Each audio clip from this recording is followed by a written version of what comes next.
Joining me now, former Ohio Governor and presidential candidate John Kasich, who's now an MSNBC political analyst. Welcome, sir. Don't you love that he apologized to the cats and dogs on that one? But I'm going to ask you about your fellow Ohioan, J.D. Vance, in just a moment. First, though, who do you think Kamala Harris will choose for her running mate? Is there one person that Republicans should fear most from an electoral perspective? Well, Alex, I think the question is, do you want to pick somebody who is in a state that they have to win? And so, you can figure out whether it's Arizona, Pennsylvania, whether it's Michigan, and so on. Or do you want to pick somebody that you think will fit with you, that will be able to go out and communicate effectively? I mean, I had to do that in picking a lieutenant governor. I wanted to pick somebody who I thought could do the job, somebody who could represent the administration, and somebody who came from a part of the state that could be helpful to me. But at the end, we always think about vice presidents, Alex, and, that's just a little parlor game now. Does it really matter at the end? No, because what people are going to decide is who do they want to be the president, who do they want to be the leader. So I don't know if they'll make a decision to go to one of these states that's really in play that they have to win. Or do they say, well, let's find somebody who's got good chemistry with her? And that'll be really a decision they have to make internally. And they're going to have fun doing it. And it's going to get them a lot of attention, too. Oh, 100%. But let's make the point that that doesn't have to be mutually exclusive. A state that could be in play that would help them and someone with good chemistry. So let me take a look with you at the PBS Marist College NPR poll. It asks Democrats who they want to see as their Veep nominee. It has Transportation Secretary Pete Buttigieg at the top. He's got 22%, tied with Governor Gretchen Whitmer, who, as you know, has taken herself out of contention there. You have Governor Josh Shapiro, Senator Mark Kelly taking second and third, respectively. So this early, name recognition carries a lot of weight. But with the time crunch, is name recognition more important than usual? I mean, you've said, look, we don't vote for the vice president. We vote the top of the ticket. Yeah. But kind of all bets are off on this one. Alex, nobody knows who these people are. They really don't know much about Pete Buttigieg. And even with Kamala Harris, she's a blank slate in the mind of most voters. That's why there's now a rush for her to define and her team to define who she is, and the Republicans to define. Us in the media, we focus on this. Most people aren't. If you ask people who is the governor of Pennsylvania outside the state of Pennsylvania, no one would know. That doesn't mean that he wouldn't be viable, that he wouldn't be a good pick. I'm not saying that, but it's not about name recognition or anything like that. It's back to what I said, those critical states that they need to win and that issue of chemistry. And as you appropriately corrected me, it could be both. You could have somebody she likes that comes from a critical state. Absolutely. I'm going to correct you and tell you I was not correcting you. But anyway. Okay. So how do you view this contest between Kamala Harris and Donald Trump? How different a dynamic with President Biden now bowing out? I'm going to remind our viewers that in 2016, you were one of the last major challengers to Donald Trump for the Republican nomination that year.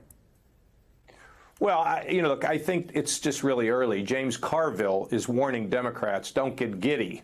And think of it this way. Trump's been on the track for a long time running around, and she's just now entering the track. So there's a long way to go.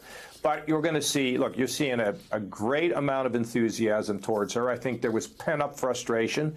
Now she's carrying a torch of people are saying, yes, that's our person. Now we've got a fighting chance. We'll go through this period of time. Then we go to the convention.